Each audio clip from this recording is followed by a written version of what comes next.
Hello guys. आप सभी का स्वागत करता हूं मैं मेरे यूट्यूब चैनल देव सर के आईटी ऑनलाइन पर। पिछली वीडियो में दोस्तों हमने डिस्कस किया था एक टास्क के बारे में कि हम लोग लिस्ट कैसे बनाते हैं, और आज की ये जो वीडियो है वर्ड के अंदर एक नए टास्क को लेकर के है। और आज मैं आपको एक नया टास्क सिखाने वाला हूं कि कैसे हम डॉक्यूमेंट के अंदर अलाइनमेंट को यूज़ करते हैं, कैसे हम लाइन स्पेसिंग को यूज़ करते हैं, कैसे टेक्स्ट पर डिफरेंट डिफरेंट बॉर्डर अप्लाई करते हैं, और हम टेक्स्ट के पीछे शेडिंग कैसे लगाते हैं। ठीक है, छोटा वीडियो है, ज़्यादा लंबा वीडियो नहीं, लेकिन ध्यान से देखेगा क्योंकि सारी चीज़ें हमारे डॉक्यूमेंट के अंदर अक्सर यूज़ होती रहती हैं। चलिए, सबसे पहले आपको वर्ड ओपन करना है। तो मैंने वर्ड ओपन कर रखा हुआ है, आप अपने स्क्रीन पे सबसे पहले वर्ड ओपन कर लें। अब यहाँ समझना क्या है कि ऑप्शन मिलता हमें कहाँ है। तो होम टैब के अंदर आज हम पैराग्राफ ग्रुप के अंदर दिया हुआ ये नीचे का जो ऑप्शंस आ रहे हैं लिस्ट के अंदर, हमें ये यूज़ करना है। प्रीवियस वीडियो के अंदर मैंने आपको लिस्ट बता दी थी, तो आज मैं इन 4 अलाइनमेंट्स के बारे में, लाइन स्पेसिंग के बारे में, शेडिंग के बारे में और बॉर्डर के बारे में आपको बताने वाला हूँ। सबसे पहले आप इसके लिए क्या करेंगे, 4 हेडिंग्स तैयार करेंगे ताकि कि हम आपको 4 जो अलाइनमेंट्स हैं उनका यूज़ समझा सके। ठीक है, तो मैं यहाँ पर 4 हेडिंग्स क्रिएट कर रहा हूँ। सैंपल के तौर पे मैंने हेडिंग ए करके यहाँ पे टाइप किया, हेडिंग ए, और उसके अंदर मैं कुछ टेक्स्ट को जनरेट कर रहा हूँ जिसमें मैं लेकर के आ रहा हूँ एक पैराग्राफ 4 लाइन्स का। राइट, इसी प्रकार मैं एक हेडिंग बी जनरेट कर रहा हूँ, और हेडिंग बी के अंदर भी मैं एक पैराग्राफ 4 लाइन्स का लेकर के आ रहा हूँ। सेम वे में मैं हेडिंग यहाँ सी क्रिएट कर रहा हूँ, और उस हेडिंग के अंदर भी मैं यहाँ पर एक पैराग्राफ 4 लाइन्स का ला रहा हूँ। हेडिंग डी के अंदर मैं 2 पैराग्राफ लेकर के आऊँगा क्योंकि मुझे उसके ऊपर जस्टिफाई का जो यूज़ है वो समझाना है आपको। तो मैं 2 पैराग्राफ जनरेट कर रहा हूँ यहाँ पे 5 लाइन्स के। ठीक है, इस तरीके से आपके पास कंप्लीट हेडिंग्स 4 हो गए हैं डॉक्यूमेंट के अंदर। अब आप एक एक करके अलाइनमेंट को समझिए। पैराग्राफ ग्रुप के अंदर आप जब भी देखेंगे डिफॉल्ट अलाइनमेंट आपको लेफ्ट मिलेगा, जिसका शॉर्टकट Ctrl+L होता है। लेफ्ट अलाइनमेंट का सीधा मतलब होता है कि लाइन का जो लेफ्ट साइड है वो उसका स्टार्ट पॉइंट होता है, और लाइन हर बार सेम एक ही प्लेस से स्टार्ट होती है। तो इसलिए हमेशा आप लेफ्ट साइड से जब देखोगे तो आपको लाइंस एकदम इक्वल दिखाई देती है। बट जब आप किसी लाइन को टाइप करें तो क्या पता उसका लास्ट का वर्ड जो है कितना बड़ा है कितना छोटा है, तो लास्ट वाला जो लाइन है वो बिल्कुल इक्वल आपको दिखाई नहीं देंगे। तो लास्ट साइड से आप देखिए जरा, यहाँ जो राइट साइड है यहाँ पर कोई भी लाइन इक्वली आपको नजर आ रही है नहीं, बट लेफ्ट साइड से आप गौर करिए जरा, सारी लाइंस आपको एक ही पॉइंट से स्टार्ट होती नजर आ रही हैं।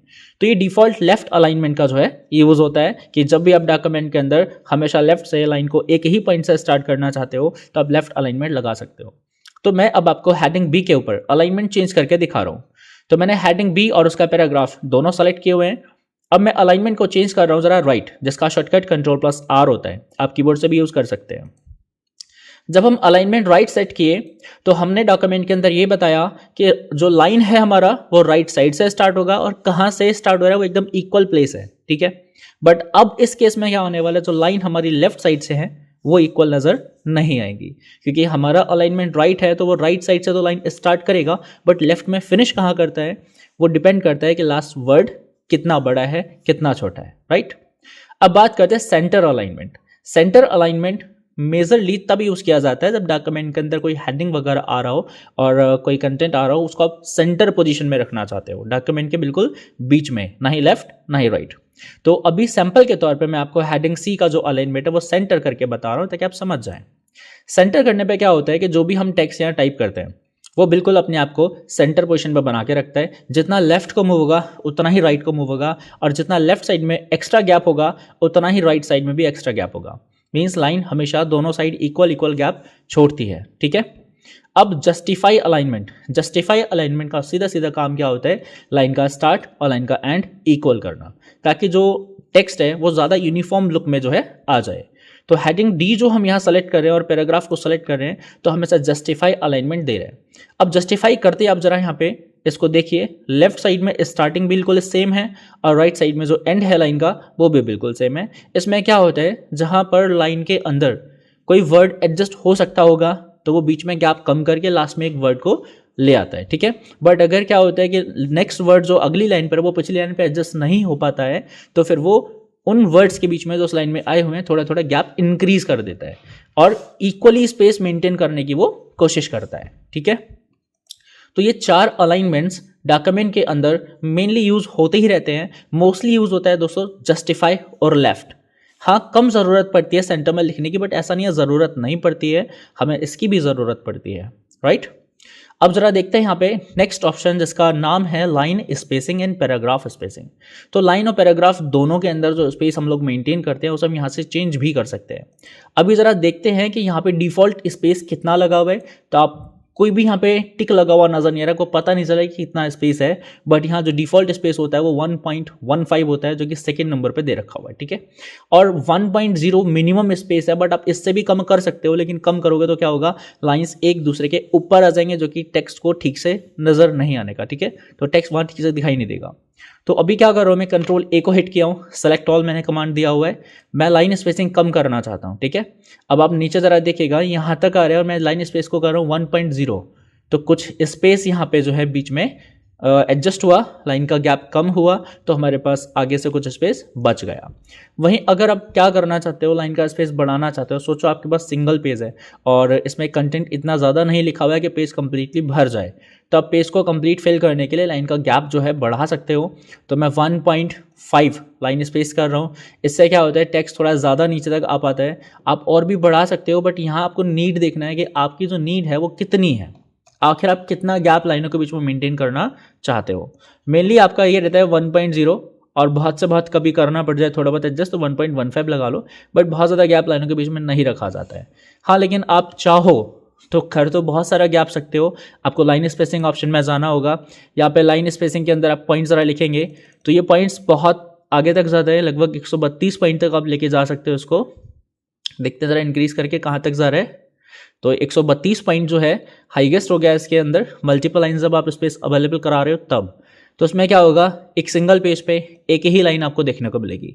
ये ज़रा देखें, यहाँ से ये लाइन जो है गैप होते होते होते यहाँ तक आया और नेक्स्ट लाइन फिर यहाँ स्टार्ट होता है, तो हर पेज पे एक सिंगल लाइन है। तो ये 132 पॉइंट का जो गैप है वहाँ मेंटेन किया गया है, बट ये कोई सफिशिएंट तरीका नहीं है कि आप डॉक्यूमेंट में इतना गैप दो, ठीक है। तो मेनली हम रख रहे हैं यहाँ पे 1.0। अब इसको मैं इस डॉक्यूमेंट के अंदर अप्लाई करवाना चाहता हूँ, इसलिए मैंने इन लास्ट वाले 2 पैराग्राफ के अंदर स्पेस को बढ़ाकर 1.5 कर दिया है, ठीक है। अब बात करते हैं शेडिंग कैसे यूज़ होता है। ये जो ऑप्शन दे रखा हुआ है शेडिंग क्या होता है, जो भी हमारे पास लाइन है ये एक पूरा ब्लॉक होता है, ठीक है दोस्तों। ब्लॉक का सीधा मतलब क्या है, लाइन यहाँ से स्टार्ट होता है और वहाँ ख़त्म होता है, बट आपने चाहे पूरी लाइन में लिखा हो या ना लिखा हो, शेडिंग पूरे ब्लॉक पे अप्लाई होता है, ठीक है। तो हमने क्या करना है, इस हेडिंग के ऊपर शेड अप्लाई करना है, तो हेडिंग को सेलेक्ट करने की ज़रूरत भी नहीं है, बस इसमें कर्सर को प्लेस कर दो। देन क्या करना है, शेडिंग में जाना है, कोई भी कलर आप चुन लो ज़रा जो भी आप रखना चाहते हो। तो मैं डार्क ब्लू कलर यूज़ करना चाहता हूँ इसके लिए, ठीक है। मैंने ये सेलेक्ट किया। अब आप देख रहे हैं कंट्रास्ट कलर के अकॉर्डिंग क्या हुआ, जो हेडिंग है वो वाइट कलर में आ चुका है ऑटोमेटिक, बस हर बार ऐसा होगा ये ज़रूरी नहीं है। तो हेडिंग ए जो यहाँ पे मैंने बनाया उसको मैं थोड़ा साइज़ बढ़ाना चाहूँगा, ठीक है। हेडिंग को बोल्ड करना चाहूँगा, इतना मैंने फॉर्मेटिंग यहाँ से अप्लाई किया है। शेडिंग भी मैंने अप्लाई कर दिया है। अब बात करते हैं यहाँ जो नीचे पैराग्राफ लिखा हुआ है, इस पैराग्राफ के अंदर हम क्या करेंगे, शेड देंगे, बट यहाँ जो कलर यूज़ हुआ है उसका लाइट कलर हम यहाँ यूज़ करेंगे, ठीक है, यानी ब्लू का लाइट कलर। तो इससे काफ़ी अच्छा लुक आता है कंटेंट के ऊपर। ये देखिए इस तरीके से शेडिंग का यूज़ किया जाता है। सेम वे में आप क्या करेंगे, हेडिंग बी के ऊपर भी आप ये फॉर्मेटिंग अप्लाई कर सकते हैं। तो एक प्रैक्टिकल मैंने आपको पहले भी कराया था, फॉर्मेट पेंटर। फॉर्मेट पेंटर से हम किसी भी टेक्स्ट की फॉर्मेटिंग यानी लुक को कॉपी कर सकते हैं। तो मैं हेडिंग ए के लुक को लिया, मैंने फॉर्मेट पेंटर को यूज़ किया और हेडिंग बी को सेलेक्ट किया। अब जैसा हेडिंग ए था बिल्कुल सेम वे में मुझे हेडिंग बी दिख रहा है, बट हेडिंग बी मुझे राइट में चाहिए, तो मैंने अलाइनमेंट चेंज कर दिया। अब मैं इसका शेड चेंज करना चाहता हूँ, तो मैं कोई दूसरा डिफरेंट कलर यूज़ कर रहा हूँ, जैसे मैंने ग्रीन कलर यूज़ किया, ठीक है। अब हेडिंग जो है वो ब्लैक कलर में लिखा है, तो मैं उसका टेक्स्ट कलर यानी फॉन्ट कलर वाइट कर रहा हूँ।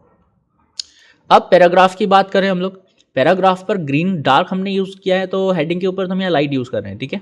तो लाइट ग्रीन कलर के साथ ये काफ़ी अच्छा लुक यहाँ पर दे रहा है। तो शेडिंग को यूज़ करने का तरीका आप लोगों को समझ में आ रहा है, ठीक है। अब क्या करते हैं, हम यहाँ पर ज़रा पैराग्राफ स्पेस को भी समझ लेते हैं।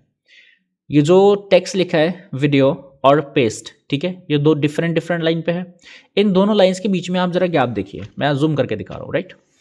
ये जो गैप है ये गैप थोड़ा कम है, जबकि इस हेडिंग और इस वीडियो के बीच में गैप देखिए वो थोड़ा ज़्यादा है। क्यों?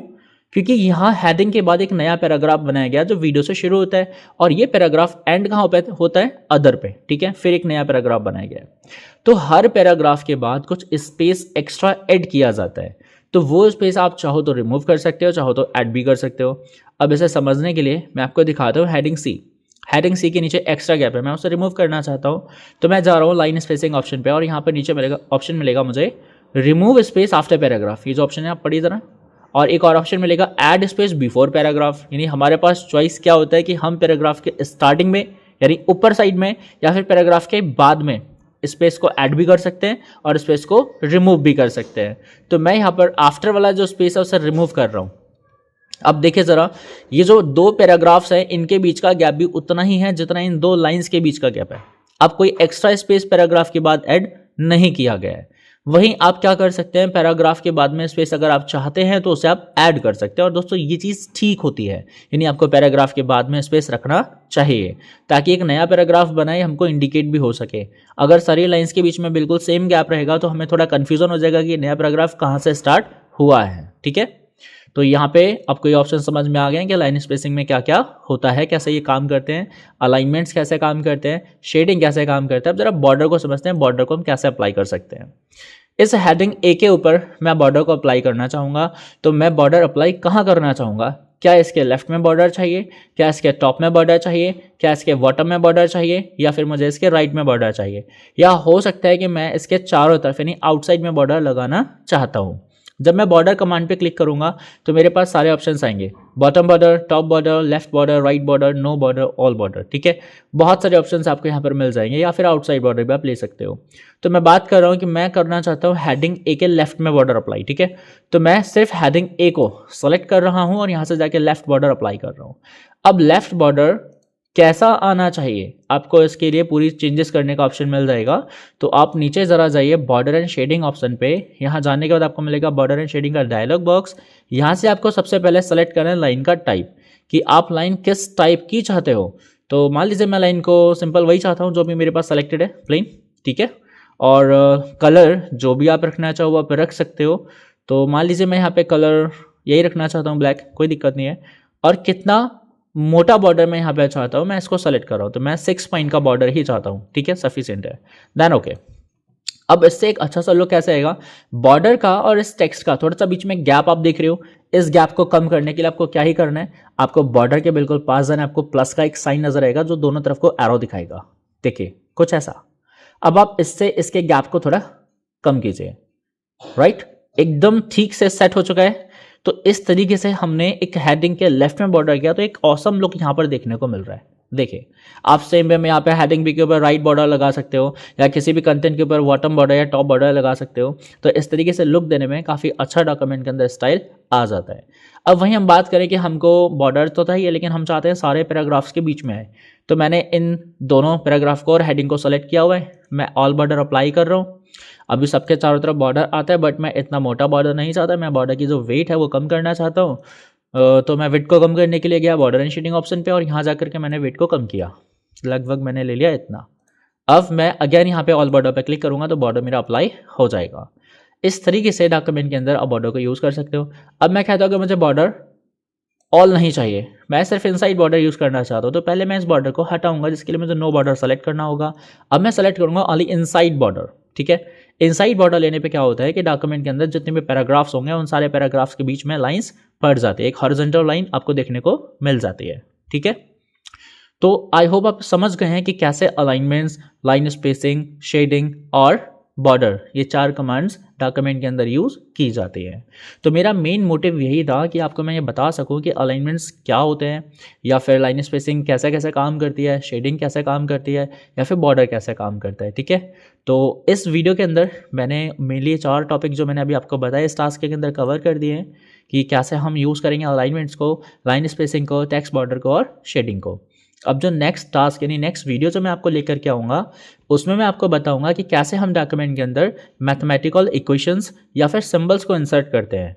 जैसे मैथ में अगर हम कोई पेपर क्रिएट करेंगे तो क्या होगा, वहाँ पे बहुत सारे टाइप से इक्वेशंस को लिखा जा सकता है और वो नॉर्मली बनाना थोड़ा मुश्किल होगा। इसलिए हमें ये फीचर मिलता है वर्ड के अंदर कि हम कोई भी मैथमेटिकल इक्वेशंस को वहाँ इंसर्ट कर पाएँ। ठीक है, तो नेक्स्ट वीडियो में मैं आपको सिखाऊंगा कि कैसे हम मैथमेटिकल इक्वेशंस का और सिंबल्स का यूज़ करते हैं। मैं इसमें आपको एक पेपर फॉर्मेट बनाना भी बताऊंगा।